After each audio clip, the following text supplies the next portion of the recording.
So the last class we discussed about the air pollution, then water pollution, its causes, effects and control methods are. Now, as continuation we will discuss about a case study of integrated waste water management. Now, you see the such an initiative happened in the case of Arcata town. It is situated in the northern coast of California, where the people of Arcata, in collaboration with a biologist from the Humboldt State University, so they made an integrated waste water treatment process. So in this there are two stages. The first one is the conventional sedimentation, filtering and chlorine treatments. By this, some part can be removed from the water, waste water. So afterwards this water, so removing this big size, for example this solid waste and all, it is allowed to pass through a series of 6 connected marshes that spread over 60 hectares. Then in these marshes, this group, biologists, they put this appropriate plants, algae, fungi, bacteria. These organisms consume and assimilate the pollutants. And as a result, this toxic or poisonous materials are neutralized, and only the pure water is permitted to flow. And in this way, such a waste area of water is safe, became a wonderful place, a sanctuary with a high level of biodiversity. So the group involved in this project is known as Form or Friends of Arcata Marsh. So a topic mentioned here is ecological sanitation. See, it is a sustainable system of handling human excreta using dry composting toilets. So it is a practical, hygienic and efficient and cost-effective method of dealing the human excreta. Here the human excreta is converted as a natural fertilizer. And the use of water is, we can conserve the use, we can minimize the water use.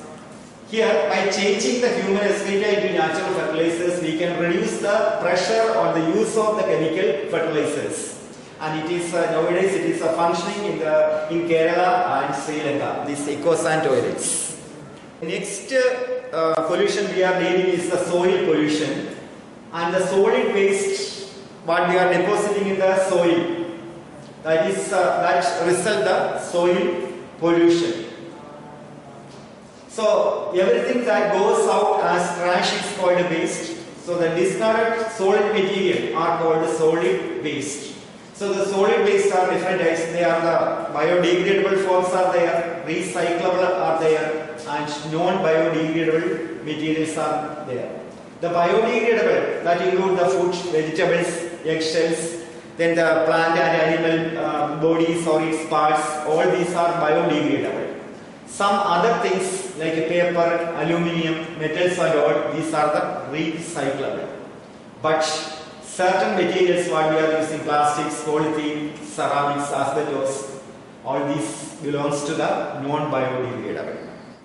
The sources of solid waste, we can call collectively as municipal solid waste, that is the waste from the home, hospital, shops, schools, everything. So that is municipal solid waste. Then waste from the agricultural area. Then one thing we are specifying is e-waste. E-waste means irreparable computers or other electronic goods. So e-waste are exported from the developed countries to the developing countries for recovering metals like copper, iron, silicon, nickel, gold, etc. Here the problem is that in developed countries they are having facility to remove all these things, but perhaps these developing countries they are using the manpower, and as a result the people are directly exposed to such poisonous or toxic materials. Solid waste that cause various type of pollution, particularly health aspect. So we are discussing about how we will deal the disposal of this solid waste. The first one is the burning. Burning means as a bulk we are burning the waste, but the problem is that release the toxic chemicals as the gases, and also some parts remain unburned that serve as a place for the breeding of rats and flies. Then the hospital case, hospital waste, that is consists of pathogen and many toxic material.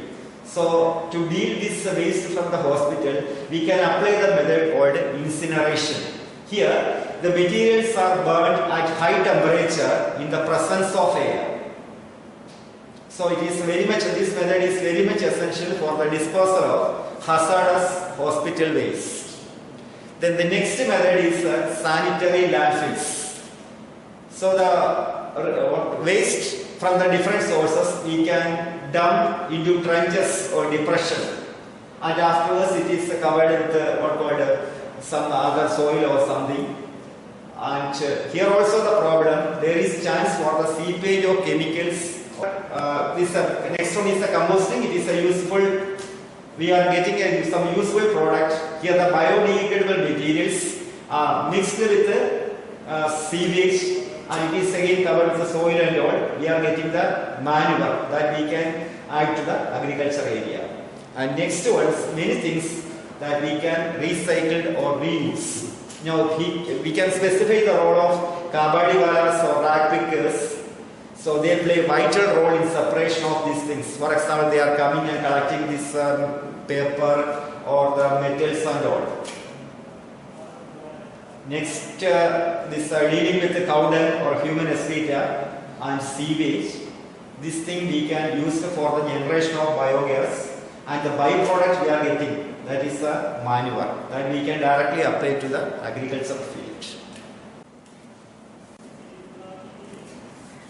Now we will discuss about what called a case study of dealing the plastic waste. Here in Bangalore, a gentleman named is Ahmed Khan. He is a manufacturer of plastic sacks for the last 20 years, and now he realized that this accumulation of plastic is a great problem. So what he did, in collaboration with the RV College of Engineering and Bangalore City Corporation, he produced a fine powder from the plastic, and its name is polyblend, and mixed the polyblend with the bitumen that is used for laying the dough. In collaboration with the RV College of Engineering, this gentleman, Ahmed Khan, he produced a fine powder of plastic. Its name is polyblend, and polyblend, when mixed with the bitumen we know it is used for laying the road, the water repellent capacity of bitumen increases, which extend the lifespan of the road. So what he did, his company started to produce the polyblend from the plastic, and this polyblend is now added to the bitumen. And in this method, by the year 2002, he could make about a 40 kilometers road in Bangalore city by his technique, Ahmed Khan technique. And he is able to give 6 rupees per kg to the pickers instead of 40 paise. Now the next area we are discussing is agrochemicals and their effects. So we know green revolution that resulted the use of chemical fertilizers, insecticides, weedicides, etc. Of course, because of green revolution we could increase the productivity, but at the same time that resulted the soil sterility, eutrophication, and these chemicals affecting the many non-target organisms. Now, in connection with this one, in the field of agriculture, again there is a case study. Actually, this case study is a zero waste procedure, and it practiced by the Ramesh Chandra Dagar. He is a progressive farmer from Sonipat in Haryana. Here, the waste of one thing is used as a source for the other, for its feeding or any other purpose. For example, we know cattle dung, that is used as a nutrient source of crops, and crops we know that we are getting the food or it's other things for giving for the cattle. Then the same we can use for making compost. From the compost or this cattle dung that we can produce the natural gas. So he is practicing beekeeping, dairy farming, then the water harvesting, then various other agriculture. So in this way different agriculture practices or different farming practices integrated. So the waste of one thing can be used as a source for the other. Such a practice, it is a zero waste procedure, and so this succeeded, including the 5,000 farmers. He created a club, Haryana Kisan Welfare Club. So the next pollution is because of radioactive waste.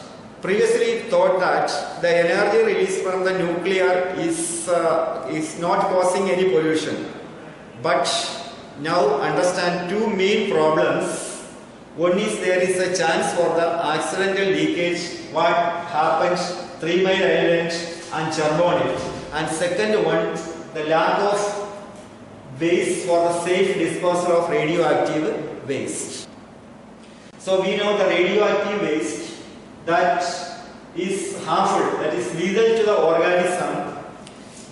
It causes the mutation at very high rate. It affects the plant growth and productivity. It causes various type of cancer. That is about the radiations that cause the chromosomal mutation, chromosomal aberrations. Okay. Now the disposal is very difficult. Nuclear, it is a highly potent pollutant. Nuclear waste is extremely potent pollutant. So, to deal in this waste should be with the utmost caution. Normally, it is this waste disposal. This nuclear waste is kept inside the shielded container and buried in rock about 500 meters in depth from the surface of the soil. So, the next area what we are dealing is the greenhouse effect. So all of you heard this name, greenhouse effect. Greenhouse effect. So greenhouse effect, it is a name indicates its analogy to greenhouses used in the temperate region. So greenhouses, you know, greenhouses are just glass houses where the plants are grown in winter season to get the warm condition. That is the greenhouse. So inside the greenhouse, the temperature is high compared with the outside. That is greenhouse. A same phenomenon is existing in the Earth atmosphere because of certain gases called greenhouse gases. This greenhouse, the one advantage of greenhouse effect is that greenhouse effect keep the average temperature of Earth at 15 degrees Celsius. Otherwise, it will be chilly, about minus 18 degrees Celsius.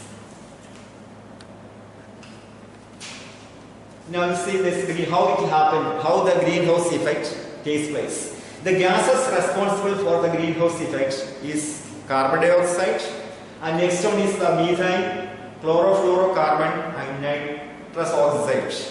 And the maximum contribution is by carbon dioxide. You can see that, carbon dioxide, and followed by the methane. Here what happens, the sunlight reaching the earth atmosphere is reflected back, and here after this re-emits, here as the infrared radiation and these greenhouse gases, these gases absorb this re-emitted gas. Afterwards, again it reflected back to the earth surface, which result the heating. And as a result, the temperature increases, and that is what is called global warming.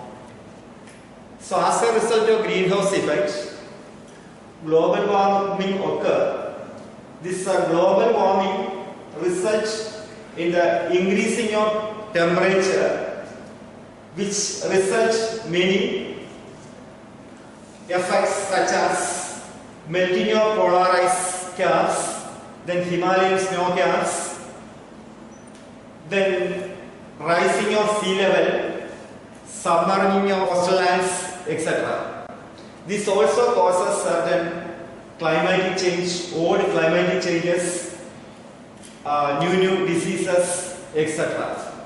So the solution to control global warming, cut down of fossil fuel, the use of fossil fuel, efficient use of energy resources, reducing deforestation, and international initiative to reduce greenhouse gas emissions.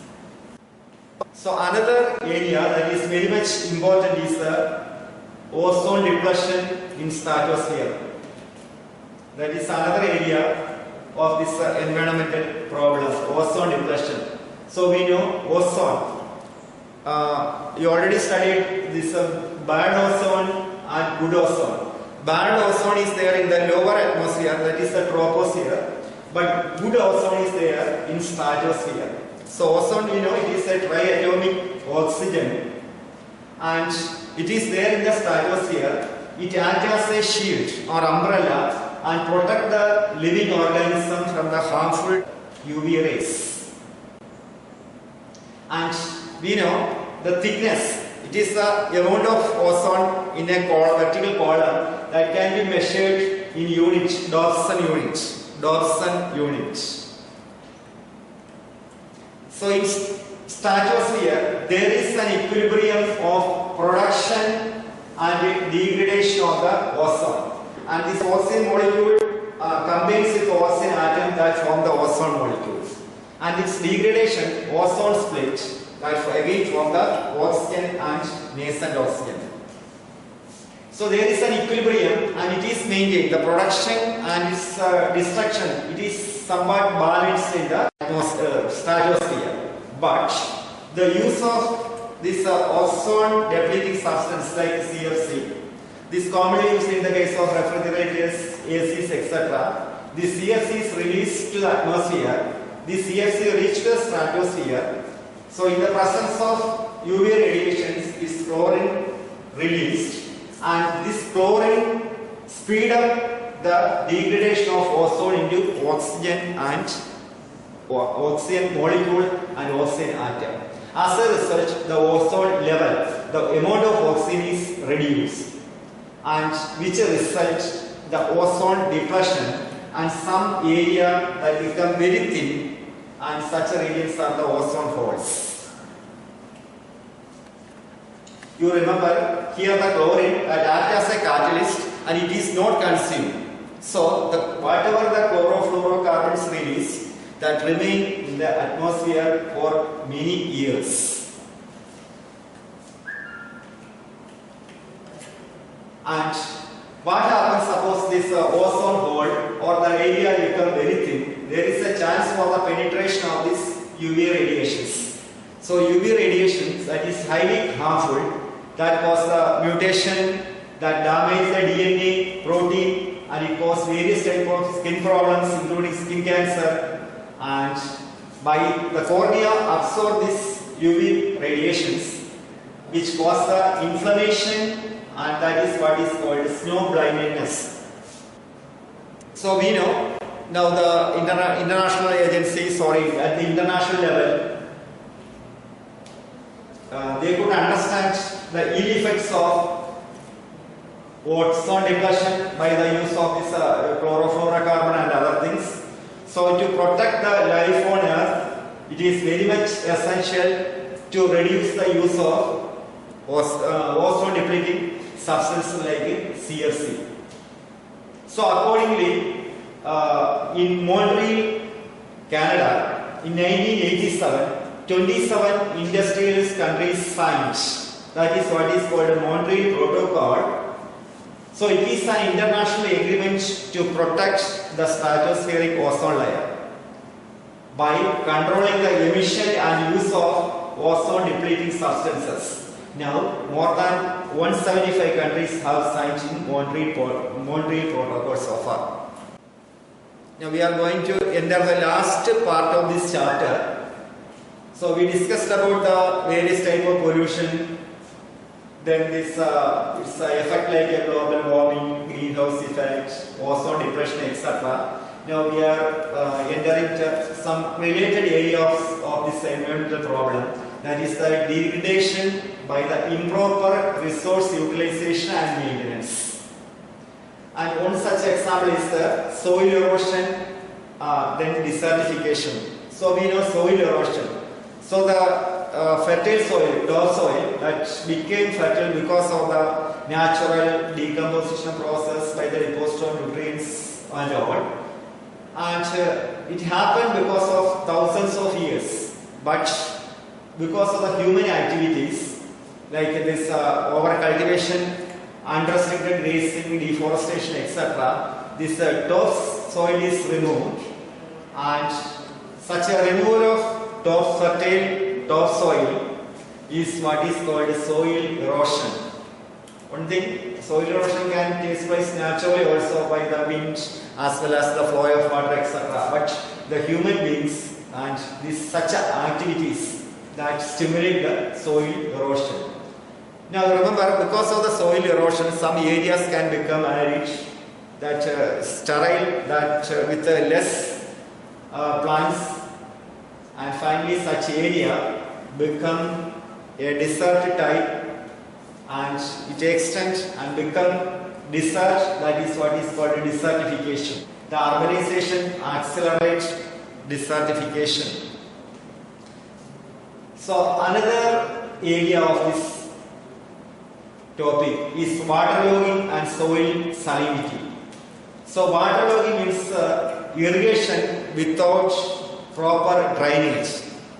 So as a result, water accumulate there and which cause damage to the root system of the plants, and a continuous accumulation of water deposit various type of salts, organic components, inorganic components, etc. that increase the salinity of the soil, which cause stress to the plants.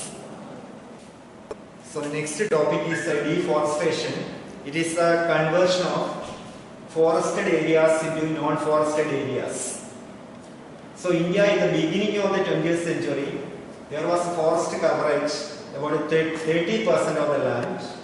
But the end of this century it reduced to 19.4%. And this national forest policy that recommends 33% of forest cover should be there in plains and 67 in the hills. That is the national forest policy. Now we discuss what are the reasons for the deforestation. The reasons are the conversion of forest into the agricultural land for the agriculture purpose, then the excessive commercial use of timber, firewood and other forest products, then the construction of dams, hydroelectric projects, then grazing, cattle grazing, industrialization, and then the gem cultivation. So these are the reasons behind the deforestation. Now we'll stress on gem cultivation. This is also called slash and burn agriculture, and this is a method commonly practiced in northeast states of India. Here what happens? The farmers cut down the trees and afterwards burn the trees. This ash form is used as a fertilizer for agriculture. Afterwards they are leaving the area and they are approaching the other area doing the same procedure. Now since the population is increasing, they are not giving the much time for its recovery.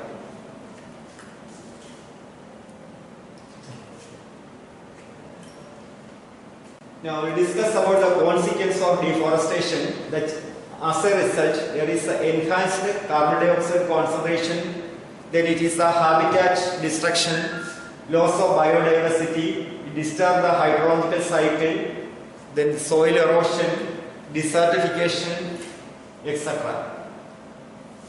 So to overcome such a consequence, reforestation can be done. It is restoring a forest that once existed but was removed at some point of time in the past. So planting trees accelerate natural reforestation. So we know the agroforestry, social forestry, etc. Now we will discuss about the certain case study of pupils' participation in conservation of forests. Here, first we discuss about the efforts of Vaishnavi community. In 1731, the King of Jodhpur asked his minister to arrange woods for constructing new palace. Then what happened? The minister along with the workers went to forest near a village. That village is inhabited by the Vaishnavi community. So according to the direction of the king, minister along with workers approached the forest near a village inhabited by the Vaishnavi community. Then they started to cut the trees. That time a lady, Amrita Devi, a Vaishnavi woman, approached the minister to stop the cutting of trees. Requested the minister, if you want to cut the trees, first you cut my head. But the minister didn't care her words. He cut the trees along with her. Afterwards, her 3 daughters and a large number of Vaishnavi ladies sacrificed their lives for saving these trees. And as a memory, Government of India started an award, Amrita Devi Vaishnavi Wildlife Protection Award, for those from the rural community showing extremely courage and dedication for the protection of wildlife. And another one, that is the Chico movement. It is another involvement of local people for the protection of trees. In the year 1974, local women of Garhwal Himalayas showed enormous bravery for the protecting trees from the acts of contractors by hugging the trees. Later, it became a worldwide movement, and this movement got support from the entire world. That is Chico movement. And last part of this chapter is the joint forest management. So in 1980, Government of India initiated the concept of protecting the wildlife or forest with the support of the local community. So they understood that without the support of local community, it is not at all possible to protect the forest, and as a result, they search the support from the local community, and so the forest is protected, and the community in return they are getting the benefits in the form of firewood, timber, medicines, fruits, etc. from the forest. So that is about this chapter. Okay, so I think all of you understood some idea about this. Okay, thank you all of you.